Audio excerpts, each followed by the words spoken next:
बिस्मिल्लाहिर्रहमानिर्रहीम। तो आज English vocab series lecture number 5 है।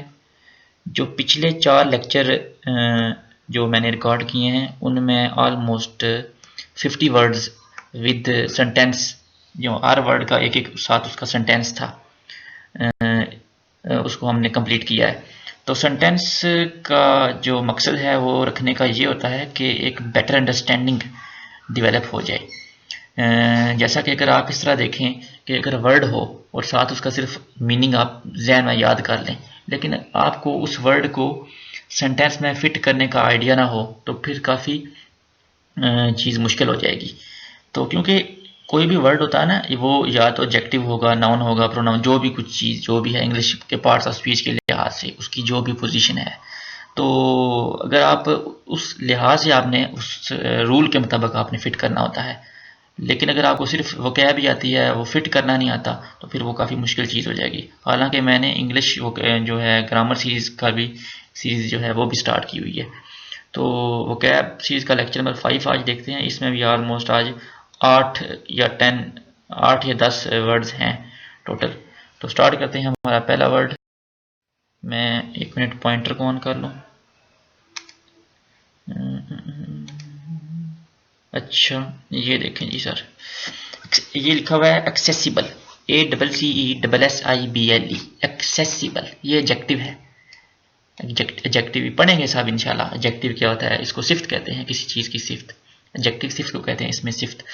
एक्सेसिबल का मीनिंग ये है ऑब्टेनेबल या रीचेबल, कोई चीज़ जिसकी आप तक रसाई मुमकिन हो, कोई चीज़ जो हासिल की जा सके, कोई गोल जो आप हासिल कर सकें, कोई ऐसी चीज़ माइंड में जो आपने फिट की हुई है, आपने रखी हुई है, उसका ख्वाब, जो ख्वाब है वो पूरा होने के करीब हो, ऑलमोस्ट करीब हो। कोई चीज़ जिस तक आपकी पहुंच हो, रसाई हो, जो आपको मिल सके, नामुमकिन चीज़ ना हो, वो मुमकिन चीज़ हो, तो वो एक्सेसिबल, यानी एक आम लफ्ज़ में इसके कहते हैं। आम अगर हम देखें अपनी लैंग्वेज में, तो पहुंच, एक्सेसिबल। तो इसका सेंटेंस देखते हैं। After studying with spark notes and getting a great score on the set, Marlena happily realized that her goal of getting into an elite college was accessible। ठीक है, ये एक्सेसिबल आ गया, यानी उसने स्पार्क नोट्स पढ़े हैं, सेट में अच्छे मार्क्स लिए हैं। जब उसने ये अपनी दो चीज़ें उसने अचीव कर ली, तो फिर उसने महसूस कर लिया कि उसका जो लीग कॉलेज है उसमें एंटर होना बस करीब है, वो पहुंच में आ गया है, वो चीज़ अब दूर नहीं है, वो उसके पहुंच में है। तो इसका मतलब ये ऐसे ऐसे इसको हमने ये देखा है। एक्सेसिबल फिर देख लें, एक्सेसिबल, ऑब्टेनेबल, रीचेबल, कोई चीज़ जो अपनी पहुंच में हो। ठीक है, ये इस तरह हमने इसको देखना है। तो नेक्स्ट वर्ड एक्लेम। ठीक है, इसके स्पेलिंग भी साथ साथ आप देखते जाएं। एक्सेसिबल के क्या स्पेलिंग थे, ACCESSIBLE, एक्सेसिबल। और एक्लेम के क्या है, इसका भी डबल सी आएगा, ACCLAIM, एक्लेम। इसका ये नाउन है। ठीक है, एक्लेम का मतलब है, इसका मीनिंग है हाई प्रेज, किसी की बहुत ज़्यादा तारीफ करना, किसी को सराहना, किसी को तारीफ करना, किसी की तारीफ करना। ग्रेग्स एक्सीलेंट पोइम, यानी ये Greg's excellent poem won the acclaim of his friends. ठीक है, Greg's excellent poem won the acclaim of his friends, उसकी जो बेहतरीन पोइम थी, शानदार पोइम, उसने जनाब जीत ली। जो उसके दोस्त की जो तारीफ़ें थी, उसके दोस्तों की जो उसने सराहा उस चीज़ को, वो उसने हासिल कर ली। यानी हाई प्रेज हो गया, तारीफ़ करना, किसी को बहुत ज़्यादा सराहना, ये एक्लेम हो गया। अच्छा नेक्स्ट, ये एक्लेम का ही ये सिनोनिम है, ये वर्ड एक्यूलेड, ACCOLADE। इस एक्लेम के क्या स्पेलिंग थे, ACCLAIM।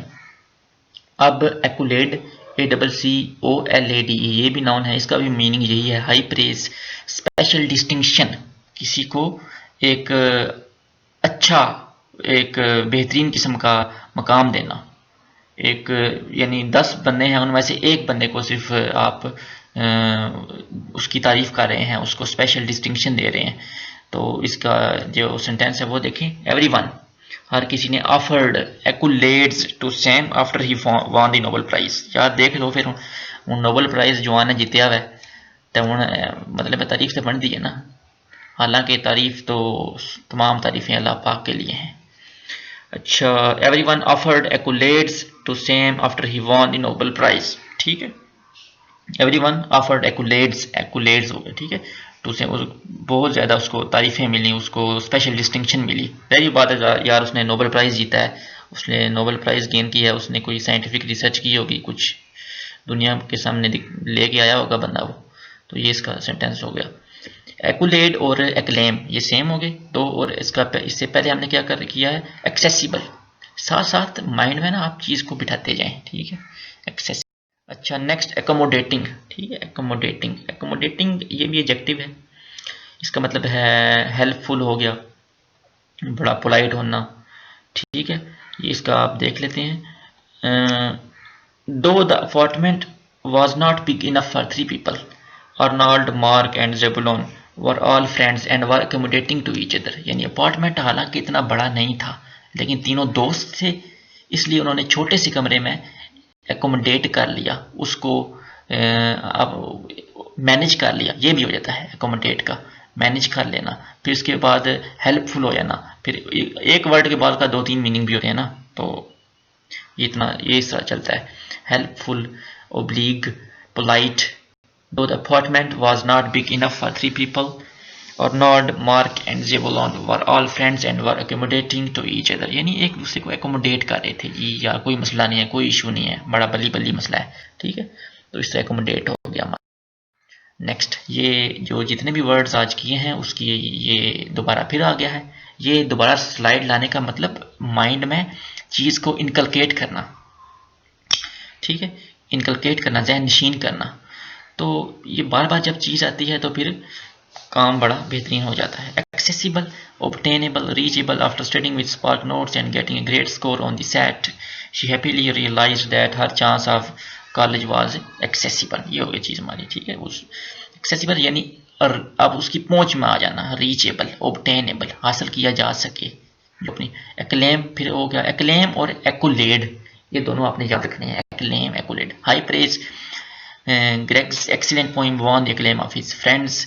अच्छा, उसके बाद accolade, high praise, special distinction, everyone offered accolades to Sam after he won the Nobel prize. ठीक हो गया। नेक्स्ट हमारा आ गया अकॉर्ड। अकॉर्ड का मतलब है सर एन एग्रीमेंट, ठीक है। एक होता है अकॉर्डिंग, ये वो और चीज़ होती है, ये अकॉर्ड है। अकॉर्ड का मतलब एन एग्रीमेंट। अच्छा, आफ्टर मच नेगोशिएटिंग। अच्छा, ये नेगोशिएट एक वर्ड है, ये बहुत ज़्यादा न्यूज़पेपर में पाया जाता है, बहुत ज़्यादा, सबसे ज़्यादा मेरे ख्याल से जितने मैंने न्यूज़पेपर पढ़े हैं। नेगोशिएट या नेगोशिएशंस आर बीइंग मेड, एक पॉलिटिकल किस्म का वर्ड है। तो सर नेगोशिएट इसका मतलब है मुज़ाकरात करना, यानी तालिबान, अमेरिका के मुज़ाकरात, ये वो सारे हो गए। अच्छा, after much negotiating England and Iceland finally came to a mutually beneficial accord, यानी कोई एग्रीमेंट हुआ है about fishing rights of the coast of Greenland. ठीक है, आफ्टर मच नेगोशिएटिंग यानी बहुत ज़्यादा मुज़ाकरात के बाद, यानी पहले मुज़ाकरात हुए हैं इंग्लैंड, जब मुज़ाकरात हुए हैं तो फिर जाहिर बात है एंड पे कोई ना कोई आउटकम, कोई ना कोई रिजल्ट तो आना ही है ना, तो फिर उन्होंने एक एग्रीमेंट साइन कर लिया। इसका अकॉर्ड का मतलब है एन एग्रीमेंट। अच्छा, अकॉस्ट, ACCOST, अकॉस्ट, इसका मतलब है टू कन्फ्रंट वर्बली, कोई बंदा आपके सामने है, यानी तलह कलामी, किसी को ज़बान के ज़रिए बोल के उसकी बेइज्जती कर देना, या उससे तलह कलामी हो जाना, या उससे कोई इख्तलाफ हो जाना, या उससे झगड़ पड़ना। ठीक है, टू कन्फ्रंट वर्बली। एक होता है चना तफे मारना, वो काम नहीं करना यार, चना तफे नहीं, इसमें आपने ज़बान का इस्तेमाल करने से, टू कन्फ्रंट वर्बली। ठीक है, दो एंटोनिट वॉज नॉर्मली क्वाइट काम। ठीक है जी, ये कोई लड़की थी, वो पहले तो बड़े आराम से बैठी थी। अच्छा, कोई खाना खाने गई थी वहाँ पे, तो वो वाज नॉर्मली क्वाइट काम when the waiter spilled soap on her food for the 4th time. यार क्या बात है, उन वेटर साहब भी कोई फौजी बंदे जिन्हें 4 बारी सटिया है। इन 15 मिनट्स, 15 मिनट में 4 बार उसने चटनी उस पर डोल दी। She stood up and accosted the man, वो खड़ी होगी, उसने जनाब बल्ली बल्ली बेइज्जती करना शुरू कर दी। आप अपने आप को समझते क्या हैं, आप फलाना टमकाने ये वो। तो ये हो गया अकोस्ट, हो गया टू कन्फ्रंट वर्बली, ज़बान के जरिए ना, हाथ का इस्तेमाल ना करना। ठीक है, वो आराम से बैठी थी जब वेटर साहब ने चौथी बार उस पर 15 मिनट्स में उस पर जो है वो सोप गिराया। She stood up and accosted the man. ठीक है, ये नेक्स्ट तो अच्छा दोबारा ये आ गया एक्सेसिबल। एक्सेसिबल का सर मीनिंग है वो ऑब्टेनेबल। देखिए मुझे भी स्क्रीन तो आपके सामने है, तो आपको भी अब सारा याद होना चाहिए। ये सारे ए सीरीज अभी चल रही है। एक्सेसिबल का मीनिंग है ऑब्टेनेबल, रीचेबल। ये आपको मैं पीडीएफ दे दूंगा, आप मुझे ईमेल कीजिएगा, मैं आपको इंशाल्लाह पीडीएफ दे दूंगा। अभी मुझे वो यूट्यूब के डिस्क्रिप्शन में वो पीडीएफ डालने का कोई आइडिया नहीं है, फौजी बने हमको कुछ नहीं पता। एक्सेसिबल, ऑब्टेनेबल, रीचेबल, वही उसका जो सेंटेंस है। इस सेंटेंस को रटा नहीं मारना, सिर्फ आपने उसके सेंस को देखना है, उसके स्ट्रक्चर ऑफ सेंटेंस को आपने माइंड में रखना है। After studying with spark notes and getting a great score on the set, वो वाला है सेंटेंस। अच्छा, एक्लेम का मतलब है हाई प्रेज। एकुलेट का मीनिंग भी यही है, high praise, special distinction. Accommodating का मतलब है हेल्पफुल, किसी को अकोमोडेट करना, किसी को जगह देना, किसी के साथ एक अच्छा बर्ताव करना, पोलाइट होना। ठीक है। अच्छा, इसके बाद अकॉर्ड, इसका मीनिंग है एन एग्रीमेंट। अकॉर्ड का मीनिंग है an agreement, came to a mutually beneficial accord. उसके बाद अकॉस्ट, टू कन्फ्रंट वर्बली। ठीक हो गया सर।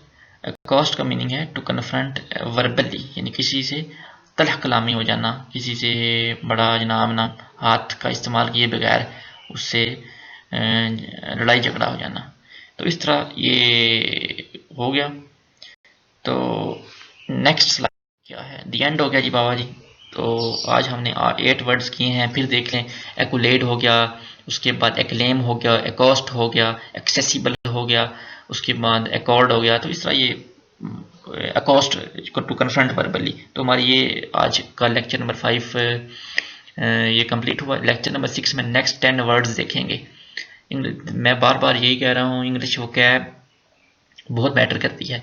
इंग्लिश वोकैब और इसके साथ साथ जो पार्ट्स ऑफ स्पीच हैं, जो इंग्लिश ग्रामर रूल्स हैं, वो इंशाल्लाह मैं पूरी कोशिश कर रहा हूँ कि इसको करेंगे सब कुछ। तो ज़ाहिर बात है, आपके पास जब आपके पास अल्फाज का ज़ख़ीरा होगा तो आप इंग्लिश अच्छी लिख सकेंगे ना। लिखना बोलना तो बात की बात है, पहले तो हमने अपने पास वर्ड बैंक लाना है, अल्फाज का ज़ख़ीरा लाना है, फिर इसके बाद हमने उन अल्फाज को फिट करने का तरीका समझना है, फिर हमने इंग्लिश बोलनी है या लिखनी है। ये एक प्रोसेस है। ठीक हो गया। तो ठीक है सर, इंशाल्लाह नेक्स्ट लेक्चर में फिर आएंगे। अल्लाह हाफिज़।